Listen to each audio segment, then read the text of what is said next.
Everybody. My name's Patrick Summers. I'm the Executive Director of the NUMAC and the Chair of the Division III Commissioners Association Officiating Committee. I just want to thank you for attending today's NADIIICA Regional Officiating Webinar for the South region. And just so you all are aware, the regions are based on the data collection that we did with the report, which will be explained in a little bit here. Give you a little bit of background. This week, both NADIIA and the DIIICA are hosting 6 regional webinars to review the report that the Picture Group developed for us, a strategic analysis of the state of collegiate officiating. During the 2018-2019 academic year, the Commissioners Association formed a working group for officiating to discuss regional and national concerns in Division III around officiating, which then resulted in us partnering with Picture Group to conduct this assessment. During the 2019-2020 academic year, the Picture Group led the association through the initial phase, which consisted of collecting data through surveys, interviews, and focus groups, and then the final report, which you're going to get a review upon today. Let me introduce to you the members of the Picture Group who are here. If you could raise your hands when I say your name, that would be great. Carolyn Schlesemovich, Sandy Hatfield Clubb, and Mary Struckhouse. I do not see, is Dee here with us today? I do not see her. So additionally from the committee, joining us is Carrie Lehofsky from the North Coast Athletic Conference. And just as we've always done in the past, let's keep microphones mute and raise your hand if you have questions or put something in the chat, and either Carrie or I will call on you when the time's right. One more last thing I'd like to do is to have everybody remember that, or put down on your calendars that on December 15th, there's going to be a follow-up to this from 1 to 2 Eastern time. And the Picture Group will talk about what that focus is going to be. It's going to be more about the strategic plan. So at this point in time, I'm going to turn it over to Carolyn and let the Picture Group present to you now. So thanks. Thank you, Patrick. And thanks to everyone for being with us this morning. We appreciate your time, and we're going to try to be very efficient with the next 55 to 60 minutes. As Patrick, I think, mentioned earlier, we, the Picture Group, have been engaged with the Division III Commissioners Association since last July and August to do a comprehensive analysis of collegiate officiating. And that resulted in a report that included a tremendous amount of data collection and analysis, but a report that we submitted in July to the Collegiate Commissioners Association, or to the Division III Commissioners Association. And so our goal today is simply to share with you what we've learned from that data collection analysis, and then talk a little bit about how we're using that data to help guide this phase 2 that we're currently in, that is the strategic planning process. So we look forward to sharing this with you, as well as to getting your feedback and reaction to some of the information we're going to share. So as Patrick indicated, keep note of your questions, either use chat and we'll come to them as quickly as we can, or we'll ask you to raise your hand once we get into the Q&A phase. So when we started this project, Division III Commissioners Association created this officiating steering committee, and you see the names of these 10 individuals up on the screen.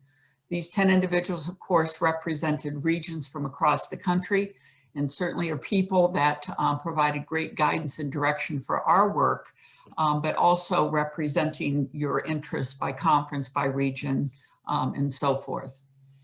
Next slide, Sandy. So the scope of the project involved 15 different sports across all regions of the country. And so when you start layering this, our challenge was not just to look at the national perspective, but to look at it both regionally as well as by sport. And so there's many different ways that you can cut the data. We're going to try to share with you some of the highlights of that data, but please know that this involved a very comprehensive review involving all 15 sports. Next slide, please.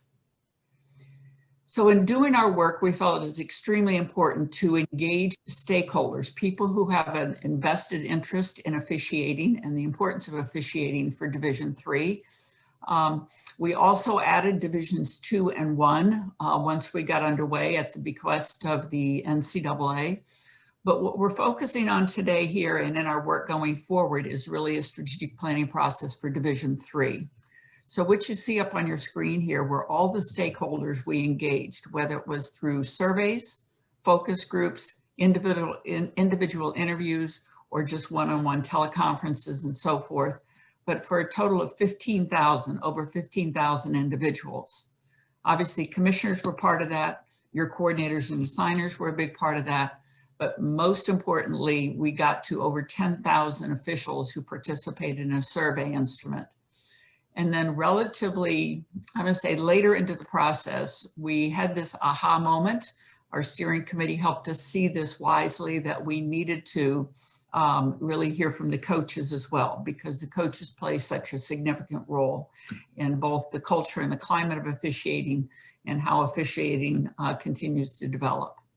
So over 15,000 individuals were involved in this process. So I'm going to turn it over to Sandy now to talk with you about some of the data and the research and the information we learned from the data. And Sandy, it's all yours. Thank you, Carolyn, and good morning, everybody. It's great to be with you this morning. We're going to dive right into the data, and this first set of data that we're going to share with you is general in nature to Division III, and then we'll dive into some regional focus. It was very clear, and this is no surprise to all of you, that all stakeholders agreed on two most critical issues that we're facing collegiate officiating. One is certainly the pipeline of officials, and secondly is the availability of officials. So let me show you what the data said. We found that 79% of officials begin officiating. They start their career at either the high school or the youth level. And then we asked, well, what's happening at the high school and the youth level? Officially Human just came out with some data here in 2020 that shared with us that 50% of high school officials are over the age of 50 and 45% are within 6 years of retirement. We also learned from the NASO data from 2017 of the 15 sports that we assessed that the average age of youth officials across those 15 sports was 53 years old. We also learned the average age, the average number of years for an official once they enter officiating until they can enter the NCAA is 8 years. We also learned that the current mean age, the average age of Division III officials is just under 49 years old. And lastly, the pipeline is 80% Division III officials are Caucasian or white, and 85% are male. So then we asked, what about the availability of officials? The best data point that we can share with you, the most concerning data point that we can share with you, is we asked conference coordinators, did you have to move contests as a result of not having enough warm bodies to officiate the contest? And there were 12 different sports that identified as having to reschedule a contest at least once during the last full season. So schedules were set, teams are ready, not enough officials in 12 different sports. Secondly, there were 3 sports that were across all 3 divisions that had to move contests at least once during the last full season. Those sports were women's lacrosse, men's and women's tennis, men's and women's swimming and diving. So then we asked officials, what are the most critical issues facing you in officiating? And there were 6,800, just over 6,800 officials that identified as officiating in Division III.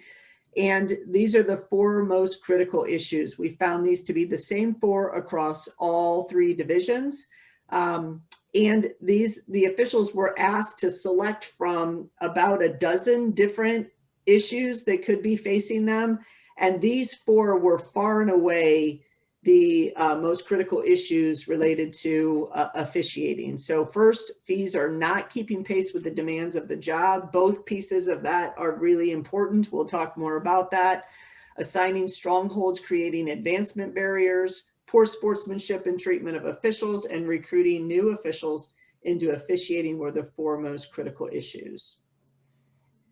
So I want to just share with you how the regions were set up for the purpose of the research. I know these are, as Patrick mentioned in the introduction, they're not identical to the Division III regions, but they're somewhat close. So when we talk about you can see the South region there at the bottom, and 19% of the 6,800 officials came from the South, identified in the South. I do want to share with you, when they selected their division, they could select more than one, however many divisions they're officiating in, so we could collect their data across those divisions. We did, however, ask them to select one region. So what is the region that you received the majority of assignments? And they could only select one. And so 19% of that 68 identified in the South. So now let's drill down a little bit more for the South region. There were 40 Division III conference coordinators that filled out the conference coordinator survey. We asked them, in the most recent full season, how often was it necessary to have institutional personnel reschedule a contest due to lack of available conference officials for each division, in this case, Division III. Of the 12 sports that you see in the blue box on the right-hand side of your screen, 8 of them were identified in the South. So field hockey, women's gymnastics, men's and women's lacrosse, men's and women's soccer, softball, men's and women's tennis, and women's volleyball were the 8 sports that had to reschedule at least one contest in the previous season. So now let's dive down a bit into demographics. We shared, and you see in the orange box in the top left-hand corner, what we shared earlier in the pipeline, that the current average age for Division III officials is 48.9 years. What this particular slide shows you is age by gender. So there are 85% of South officials are male and 14% are female. I know if you do the math, that does not add up to 100%. So I want to give you a little disclaimer at this point. You'll see throughout the data, it may be off by 1 point here and there. It's a rounding issue in some cases. In this particular case, there was a separate category that they could choose. I prefer not to share my age. And that was just under 1%. So you see the rounding error and that causing it to not get to 100. So 85 and 14% is your male and female ratios. So when you look, the male of that 85% of your officials who are male, 33% of them are in the 45 to 54 age group. And you see that the female officials are also the highest category in that 45 to 54 age group at 28%. You can also see that a quarter of your officials, both male and female, are in the 55 to 64 age group. So you can see the aging effect of your officials on this slide. Now we're looking at race by gender. Again, you want to see the ratio is the 72% actually of men and women in the South are identified themselves as Caucasian or white, which is quite a bit lower than the average for D3 officials altogether of 80%. And then the next category there, you can see the 17% of men and 19% of the female officials are Black or African American. Now I'm going to turn this over to my colleague, Mary Struckoff. Thank you, Sandy. Good morning, everybody. It's great to see some familiar names here, not faces, but at least some names. But the first slide I want to share with you is, again, Sandy mentioned 79% of D3 officials begin at their officiating careers at the high school or youth level. And basically, these 4 columns represent the high school and youth levels. But it's important, again, to drill down not only by region, but by sport. So you see a high number for swimming and diving at 71%, men's soccer at 70, and so on down the line, under the youth category, which is defined as under age 14. The vast majority of the officials in the South are starting their careers there. Where you see percentages less than, I would say, 50 or even 40%, it means that it's fairly well distributed, but all we did here is list the top percentage in each one of those sport categories. The youth influence here really does show a strong either community sports program or a strong NGB program in some of those sports. That's why the numbers are so high in the youth area. And again, this is just the entry point, not necessarily where they're currently officiating, but where they started their officiating careers. It helps us to consider recruiting possibilities for brand new officials. It also helps us find spots perhaps where we can recruit into the Division III officiating ranks, especially in those areas by sport. The next slide that you're going to see is one of my favorite slides, honestly. It tells us a lot of information. It's a little bit busy, but again, as Sandy mentioned earlier, the mean for starting your officiating career to entering the NCAA ranks, which is typically Division III, is 8 years across all sports, across all regions, all Division III. But again, we can drill down a little bit deeper by region and by sport. So this particular slide is sorted in the far right column by the average number of years it takes to get to the NCAA level once you start. You see it swimming and diving in the South, it's 13 years, baseball, softball, and football, 11 and 10 respectively. And quite frankly, baseball, softball, and football were in the top 3 to 4 in every region of the country. And so it seems as though in those 3 sports, it does take the longest to go from whatever level you're starting at. And again, we know that's likely it's youth and high school to get to the NCAA ranks. It does take the longest. So it's something to consider, especially as we look at retention and keeping folks or getting folks into our ranks and then keeping them.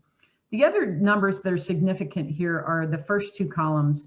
And again, it's the mean years. The first column is the mean years at any level. So the higher number, again, you look at women's gymnastics, is 30 years. That was the mean for all the respondents in that category in the South and in women's gymnastics.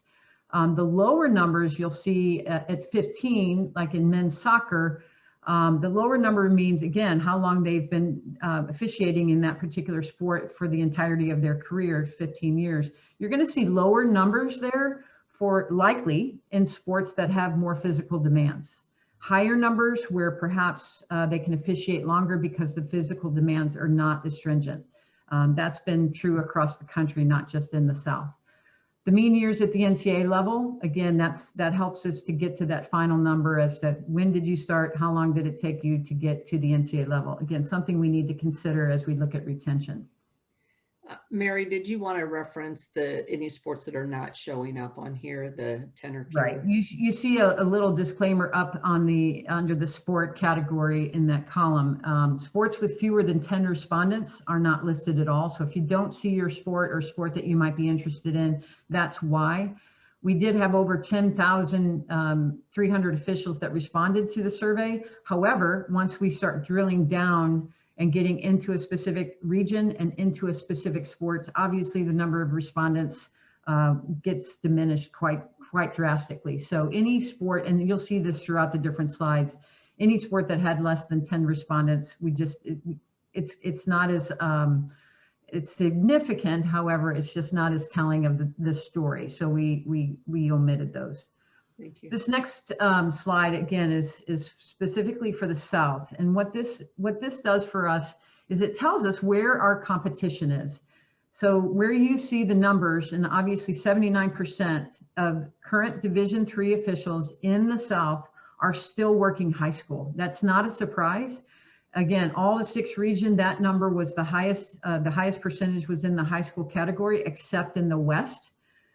Which was junior college, interestingly enough. So 79% of your Division III officials in the South are still working high school. What's interesting is the next two, which is again 67 and 66% in junior college and NAIA. So obviously the South has a strong presence with NAIA schools, and those are competitors for us, both at the NAIA and junior college level. And it could be that they're continuing to work those levels because the travel is less significant. Perhaps the compensation is better compared to Division III. We don't know that comparatively, but we do know that there is some competition for our officials in the junior college and NAIA, and maybe that lends itself to what Sandy mentioned earlier about contests having to be rescheduled because of that competition. You'll see pro and Olympic is at 14%. Again, not a significant player here, but we know that many of our officials are not officiating at the professional level, but the Olympic piece is important because it is tied to the youth level. So they may have seen USA Volleyball or USA Field Hockey or USA Soccer as being a competitor from an Olympic standpoint, not necessarily from a youth standpoint. All right, moving along. So this is an interesting slide, and a lot of athletic administrators in particular like to see this, or perhaps they don't like to see this. But when asked how satisfied they were as officials with their compensation, we were able to break this out by region.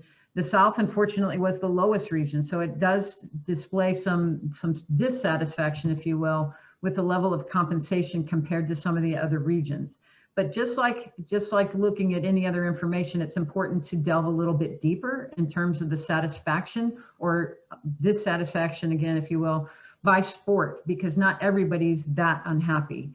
One of the things that's important to look at here, and again, in the South, with 33% being satisfied, that also means 66% plus is not satisfied. So that's probably of more importance to us as administrators in officiating, and as well as athletic administrators, to know that 2/3 are not quite as happy as the other third. If you look and delve, and you'll get this in your slide deck when we send this out, but if you look at specific sports where they're the most happy or the most satisfied with their compensation, swimming and diving, men's tennis, track and field, interestingly enough, all three individual sports. The highest team sport, two team sports that were satisfied were baseball and softball. The least satisfied, 20% men's basketball, 21% football, 26% women's basketball. So again, just something to look at. It doesn't necessarily mean we've got to up our compensation levels. It just means we need to start paying attention to these things in the entirety of this data. And as we get to the strategic planning process and look at the relationship of the data, particularly on the last slide, the competition and the satisfaction of the compensation, it becomes a more interesting discussion, right, by sport. So more to come on. This next slide talks about assigning, as Sandy mentioned at the onset, the critical issues. One of the critical issues that officials designated was the stronghold of assigning throughout the country and being a barrier to advancement. So this particular question was, how strongly do you agree that the assigning process used by your coordinators and assigners is fair? Again, you'll see the kind of the spread out here from the top at the Midwest at 70%, and the bottom is the Mid-Atlantic at 62%. The D3 average was just under 66%, which again, if you look at the flip side of that, 1 in 3 officials around the country believed that it wasn't, or agreed that it wasn't quite fair. So the South at 64% is pretty close to that average. The sports, again, specifically the sports that we will take a further look at, especially as we delve deeper into the strategic planning strategies, the ones that agreed the most, the sports that agreed the most that it was fair: track and field, men's soccer, men's basketball, men's lacrosse. The ones who were toward the bottom of that scale, women's tennis, women's lacrosse, women's gymnastics, women's basketball. Interestingly enough, all 4 women's sports. All right, moving right along. The next slide again talks about education and training and how effective it is.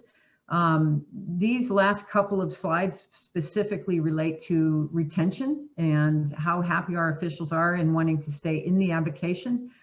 The Division III average, you'll notice these numbers are a little bit higher than the fairness in assigning.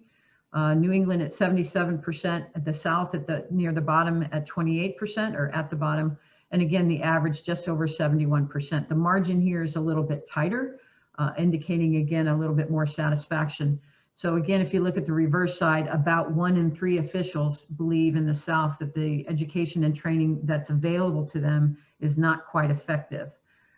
Again, as we delve a little bit deeper into those sports, the ones that believe it's most effective: men's soccer, women's lacrosse, football, baseball. And then near the bottom, in terms of least effective, men's tennis, track and field, gymnastics, women's soccer. The South average was 68.36, so just under that Division III national average. And then this last slide, again, speaks directly to retention, because officials, they want to work. They want to get better. They want to be educated. They want to know that things are fair, but they also need feedback in order to get better. And this question specifically asked officials, how frequently do you receive feedback from your coordinators and assigners? And what you'll see here is there's no overall percent, regarding yes or no, but those that answered frequently or occasionally are in the blue. And in the South, we saw that to be 50%. And those that felt like they hardly ever or never got feedback from their coordinators and assigners was 50%. So again, an even split there in the South. What's interesting about feedback is we did delve a little bit deeper nationally to find that women, in particular, female officials, were 16% more likely to answer hardly ever or never than their male counterparts.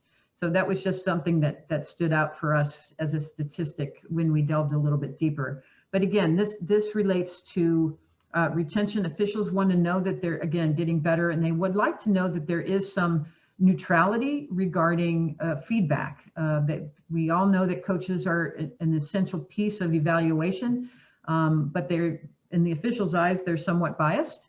And so when the coordinators and assigners can give feedback, or a neutral observer, that does tend to carry a little bit more weight with officials in terms of that feedback. So this is just another area that helps with retention and helps improvement, quite frankly, as we talk about quality and officiating, when they can get feedback, especially from a neutral party regarding their performances. Sandy. Thank you, Mary. We're going to take a very quick look at sportsmanship and treatment of officials. There were a number of questions asked of officials to get a different angle on sportsmanship, who the players are in terms of poor sportsmanship, etc. We're just going to show you a very high level general reflection at this point. So this shows the regions, all 6 regions, when the officials were asked to describe the sportsmanship and treatment of officials. And we've combined, they could select excellent, good, neutral, poor, and very poor, I think. Sorry, I don't remember the other one. I'm not looking at it right now. We combined the excellent and good. And so you can see the South there at 68%. So again, that tells us that about 1/3 of the officials could not select at least good. But let me drill down just a little bit more for you in the South region, what that looks like. There we go, less than desirable and unacceptable. So this was the scale that we asked the officials to select from in terms of describing sportsmanship and treatment of officials. And you can see that the 67% majority of that is in the good, and then 18% are neutral, but there were 14% that really it's less than desirable and unacceptable. So this is significantly better than what the NASO data shared or the Officially Human data shared with regard to high school and youth sports, but still work to be done. And we know from the officials that this has an impact on retention and needs some work. So let's go a little bit deeper into this. And we asked the question of officials, had you experienced or witnessed sexist or racist behavior or language directed towards officials who are women or people of color? And this is the South region data. 77% said that they never had experienced that, and 23% was not never. So hardly ever. You can see the scale there. It is important to know that both women and people of color were far more likely to have selected occasionally or frequently than their peers. The last slide we'll show you here on the climate of the for officials is we ask them, do they feel physically and emotionally safe from arrival to departure at competition venues? Again, this is South Region data only, and 84% of them could agree or strongly agree that they felt safe. There were 17% that could not agree to that statement. It's also important to know that we've asked them many details about their treatment. We asked them, what's most important to you in terms of treatment of officials at a venue? And then we also asked them that same question, but what are you receiving from at a venue in terms of your treatment? And the number one most disparate issue is they desire to have somebody escort them to and from the venue. And it's the least likely, one of the least likely things that they're going to receive. So again, lots of important data that shares with us what may be best practices, some simple things to address, some perhaps not so simple. So with that, I'm going to go ahead and take us into the overarching conclusions of the research. And these are the 5 conclusions that the data brought the team to. So number 1 is that officiating exists in a very complex environment. We know that officials work not only across divisions, we know that they work outside the NCAA, inside the NCAA. We also have an issue in terms of authority and responsibility. Officiating is everybody's responsibility. It's your responsibility on your campuses, it's your conference responsibilities, and it's the NCAA's responsibility. But the authority over officials lays in the conference offices, which is, obviously many of them, not just across Division III, but across all divisions. So there's disparate authority over officiating. Number 2 is the aging pipeline and lack of quality officials. The data demonstrated that, as we talked about already.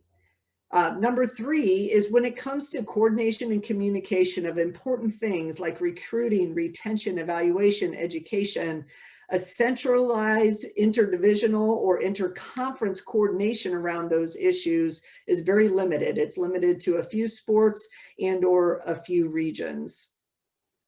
There's a strong need to address the culture and environment of officiating, and we found that certainly people have talked about for a long time, we need to pay officials more and we need to recruit more. Well, this research study found that's not the answer, right? We can do that, we can throw some money at that, but that is not going to solve the problem. This is really key, and that's that less a national approach that focuses on systemic and cultural change, the trajectory of collegiate officiating is not likely to change. So what were the overarching recommendations? We're going to share them kind of in 3 buckets. Number 1 had to do with organizational leadership and oversight for officiating. There's no centralized oversight. So it's critically important that that becomes centralized so that there's accountability, registration for officials. We had 10,300 officials in this completed the survey. We have no idea if that's 1% or 100%. We know it's not either of those, but we have no idea where on the scale that is. There's no centralized, with less maybe one sport, centralized registration for officials. Number 2 is that we know officials play an extraordinarily important role in the student athlete experience, and it really needs to be seen that way. Officiating is not a necessary evil. Officiating is a critical component of athletic competition, and it's really important that that culture starts to change. And then thirdly, as with regard to this bucket, is about diversifying the pool of officials. Secondly, it's about strategic alliances. This is critical. As we said in the conclusions, less a very coordinated effort. This change is not likely to happen the way it needs to. So strategic alliances that happen across the NCAA, so all three divisions. Outside the NCAA, really circled around educational entities, so the National High School Federation, the Junior College Association, NAIIAA, and the Rec and Intramurals and Club Association of NERSA.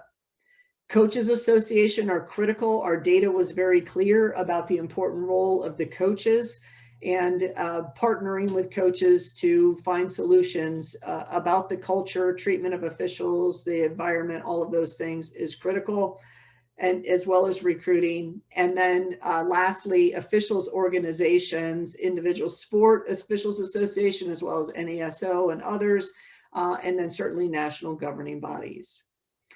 Lastly, it's about conference engagement. And this is where you circle around the issues of education, evaluation, education, and training. Certainly diving down deeper on the fees and the structure of fees is important. And then what's happening around coordinators and assigners, some coordinated and best practices addressing coordinators and assigners, expectations and accountability. And lastly is the issue of sporting behavior. So where are we now? We are deep into the strategic planning process. As Patrick mentioned in the onset, we do have a strategic planning working group. There are 7 commissioners, Division III commissioners, that are working closely with our team to coordinate events around the strategic planning. We already have a draft that's being circulated with stakeholders. So we initiated this process in August. And between now and December, we're vetting this through stakeholders. So what we're doing today and all this week, we have 6 regional seminars that we're teeing you up, drilling down, hopefully getting you more interested in the data and what it's telling us so that we can attract you to and your colleagues to come join us on December 15th from 1 to 2 p.m. Eastern time, in a webinar where we are going to provide you the draft of the strategic plan at that point, and we want you to help beat up and go through the strategies with us to make sure that we're on pace on not only helping to address the issues that have been identified, but also you all are the boots on the ground, making sure that these things can also be implemented. And then lastly, in end of January, 1st of February, there will be a final draft of the strategic plan presented to the Division III Commissioners Association. With that, I will take a breath and ask if there are any questions. You can see on the bottom of the screen there, if you have additional questions or feedback after this presentation, I want you to know we are going to provide you the slide deck. In addition to the slides that you saw today, there's a drill down on almost each of the slides by sport. And so you'll see that as well as part of the slide deck when that's distributed to you probably early next week. But if you have any questions or need some follow-up, you're welcome to direct that to either myself or Carolyn Schlief-Emovich, my partner who opened for us today. And it's right there at the bottom of the screen. So with that, I'll take a pause, and I know Carrie's going to help us facilitate questions. Hey, Sandy. Yes.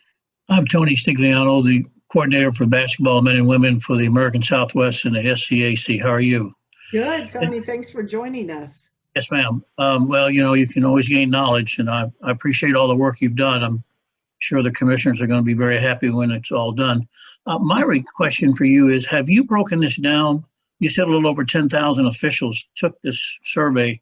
How do I know what the totals would be for men and women's basketball, individually sports? Because I think that for us, we're talking about overall numbers and not more specific numbers. So for me, I see a lot of things up there, and there are things I'd like to share with you from my years of experience that I think would be helpful. But how do I know what the South basketball, how many officials took the survey and what the results were? Sure. can pull up that data. And I don't know, Mary, I see your eyes moving if you're looking for that right now. No, I'm not saying that. I would just say Yes, down the line, if we could get that, that would be absolutely, yes. send it to the commissioner of each conference so that we could have it for each sport. I think that would help us in directing our energy and time right now, rather than just general information, just have specific by sport. I think that would be very helpful. So Tony, if you pull up the Division III Commissioner's report, which you can link on, we can actually put the link in the chat, so it'll be super easy for you to just click on. We can direct you to the page that can actually show you, it won't show you the South numbers, but it'll show you the Division III men's and women's basketball numbers, and we can always drill down and pull the South for you as well to see specifics there. Yeah. And I would add to that, Tony, that, you know, we were trying to give you a highlight of, Yes, of ma'am. some of the important data that we had here today. And in the interest of time, you know, I was reading you some of the top sports in each of those categories on the slides that I had. But when you get this slide deck, you'll actually be able to see those sports listed. Again, if there were over 10 or more respondents, you'll see where men's and women's basketball fell in those particular categories. Like in the Yeah, I appreciate that. I'm just, I'm realizing what you have to do, but for me to see how we can make things better, I just wanted to take a look at that because that would give me some good insight to where I need to focus with the commissioners. Yeah, absolutely, Tony. We're happy to help with that. Then Amy has asked a great question. We actually received the same question yesterday, so I wanted to address it verbally, and that is, can the data be broken down by state? And the answer is we do not have the data broken down by state. We only have it broken down by region. So the data is designed to be general in nature, which I know specific would be better, but we were doing a study across 15 sports, 3 divisions, and the whole nation. So it's broken down by region only, but not by state. We will also have forthcoming, as part of the strategic planning process, there will be more drill down on how this data speaks to each other to give you more specifics around, say, for example, if we're talking about sportsmanship. I shared that one example about the treatment of officials and what they desire and what they're receiving. There's lots of data that's similar to that and how it relates to one another and how it tells the story. So the data is designed to share with you, and then for you to be able to take and break that down into the specifics of how that's working in your conference, your region, your state, what have you. So we'll be as helpful as possible at that point. So thank you for that question. Do we have any other questions, comments, things that you found surprising? I know that I found the kind of the timeline and the pathway was surprising to understand how long it takes certain sports to get to the NCAA level. I think some of this we all knew anecdotally, but seeing it as actual data was super helpful, I think, to understanding what's going on. I took the slide deck down so we could talk, but I'm happy to put that back up if anybody wants to see any of the, refer back to the slide deck. Quiet group this morning. It's a lot to digest. Just a question, and you may not be to this step yet, but in sharing with the other associations, especially the collegiate, the NAIIA, the Junior College Association, what are you seeing from them? The feedback, their interest. Just are they preliminarily? Are they seeing the same things we are? Because we're all going to be in the same boat real fast. So. No doubt about that. We have not yet started sharing those stakeholders, NAIIA, Junior College, as well as NERSA. We've had initial conversations, and we had conversations during the data collection process. We are very deep into conversations with the National Federation of High Schools. So in fact, they had a representative attend a couple of our regionals yesterday, and we have a stakeholder meeting with their sectional leaders coming up on Friday. So very deep into conversations there. They have a well-coordinated effort in officiating, and they're very excited and continue to demonstrate interest in partnering in whatever ways make sense with the D3CA. Sandy, and I would just add, I think there's both interest at the national level as well as at the regional level, because I think a lot of the strategies and the approaches and the collaboration can have the most effectiveness is going to take place at the regional level. And so how those, how you all or your coordinators, your conference commissioners and so forth connect and intersect with their sectional or regional people, I think can be extremely important, and we'll certainly work on how that can be established. But they're very engaged in many facets of officiating. In fact, we were talking earlier this morning that they're ahead of our curve. And so I think there's a lot we can learn from them, but also a lot we can collaborate on to achieve some of our mutual goals. We also have stakeholder meetings coming up with coaches associations that will happen in the first part of December. That's certainly coaches play a significant role in the future of officiating. So we found nothing but interest in participation in those conversations. So very excited about that. So Amy put in the chat, future collaboration with academic departments, sport management, etc. And you know, that was something that came up yesterday too, where trying to get a handle on who is teaching either rec classes or sport classes that have officiating. And that's something that, you know, or how can we start those things, and could we collaborate in that way with the high schools to say, you know, they get their high school certification as part of that. So that is something that's come up, and it's, I know, something for me new trying to explore, because none of our institutions have that kind of thing that I'm aware of. And so that is definitely something that's popped up on our radar from doing these presentations. Great recommendation too, to use the FARs to find out. Hey, Sandy, this is Tony again. I can't speak for the other sports, but I'll tell you that the COVID with the Zoom calling has been very effective for me, because it allowed me to talk to teams, college teams and their coaches about rule changes and things, at the same time trying to attract student athletes for basketball to referee.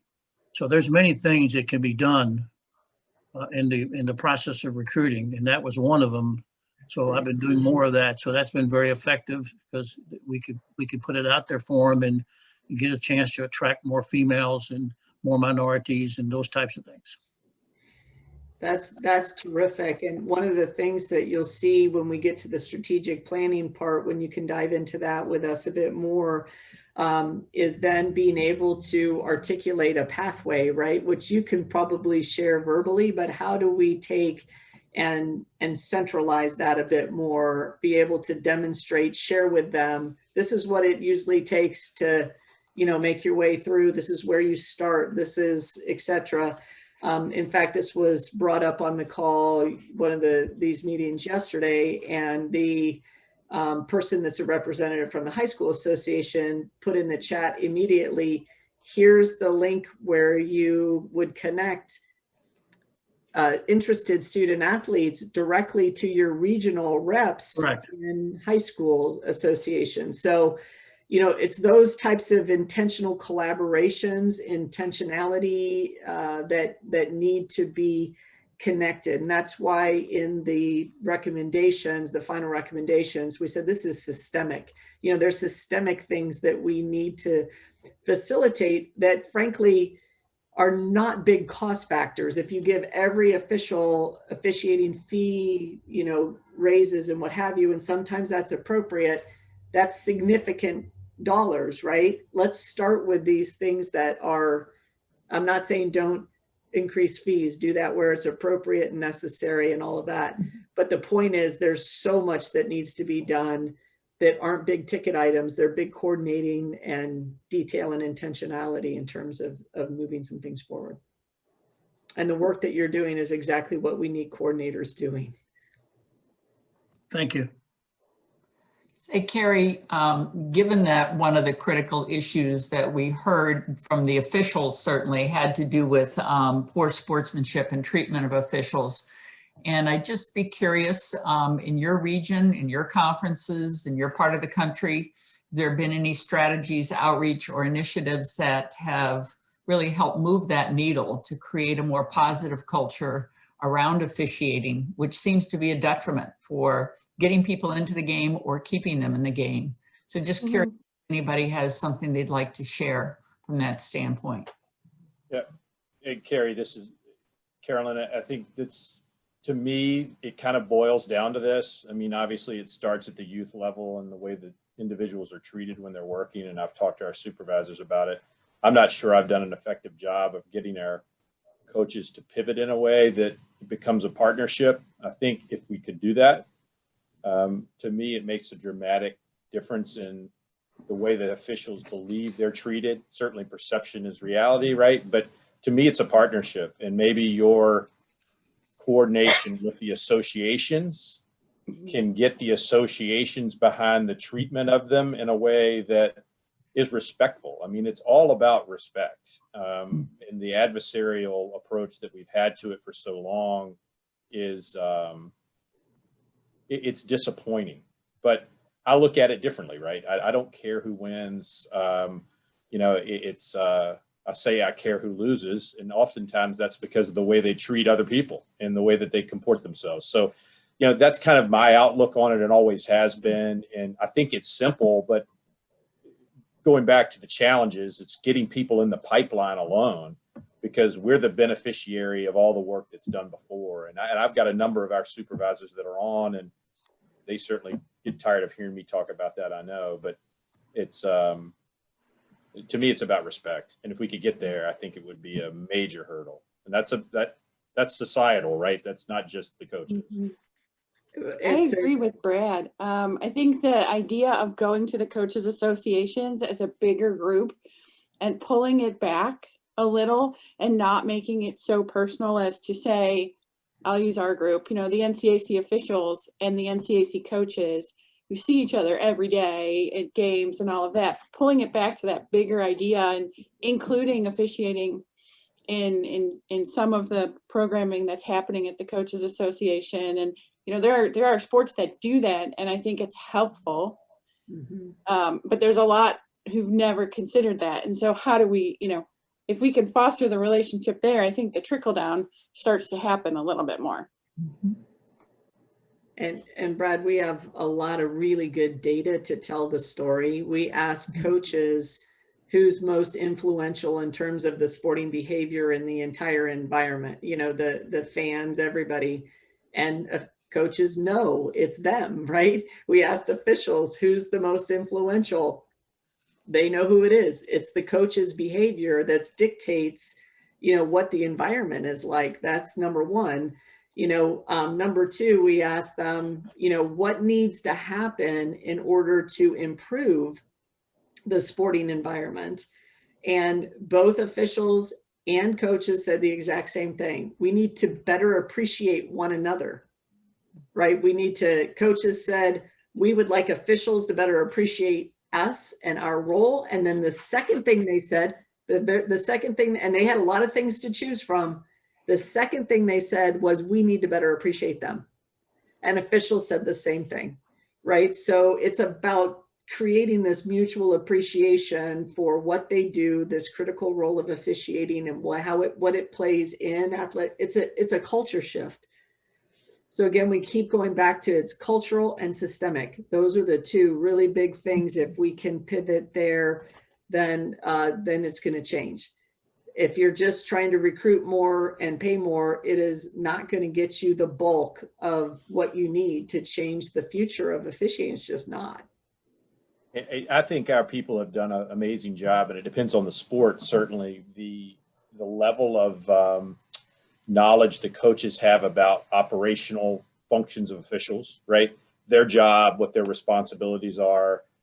I would say to a person, those that are interested in that and that get that and spend the time on that. I can think of one of our football coaches that I think superb at it, but he's also full of wisdom because he's a little long in the tooth, but maybe he's lost a little bit of his fire. But over the time, he has this level of respect, of understanding that, look, I know that wasn't your call, but I need you to have a conversation with Jim because, you know, I know that was his call, and he's aware of it enough. And to me, there's that instant bond because they get it, right? It's like, hey, you do understand this, you know, that's not my call, but you're approaching it in the right way. I mean, again, we could go 100 different directions, but communication and respect in life is really what it's all about. And Yeah, if you we do that should here, it'd be great. probably start with every coach having to go out and officiate a real contest.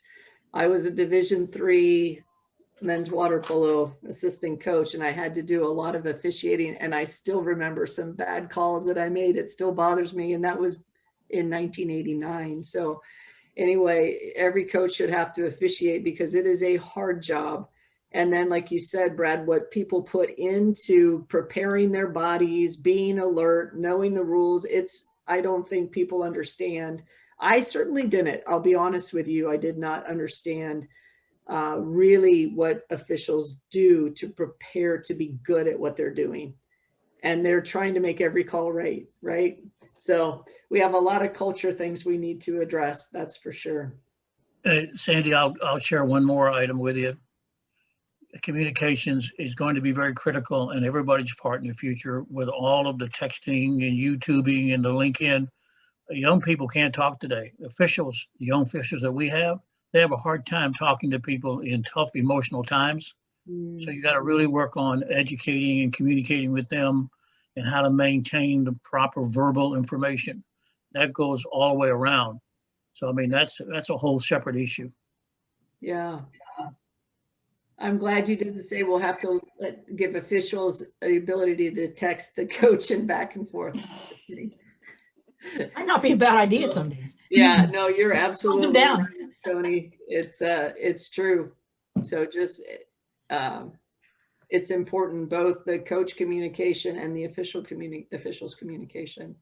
So I know we're running up on the hour, and I did want to reaffirm the December 15th opportunity is not a repeat of data presentation. That is going to be a presentation of the strategic plan in its close to final draft form.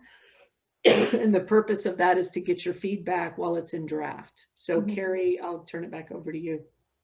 Yep, that December 15th, we'd really like you to participate. It will be interactive. We really will be kind of looking to make sure that what we've done and where we think we need to go is where you all think we need to go, and that works. So put that down on your calendars. And, you know, as we said, we will make sure that we get the slides out to everyone.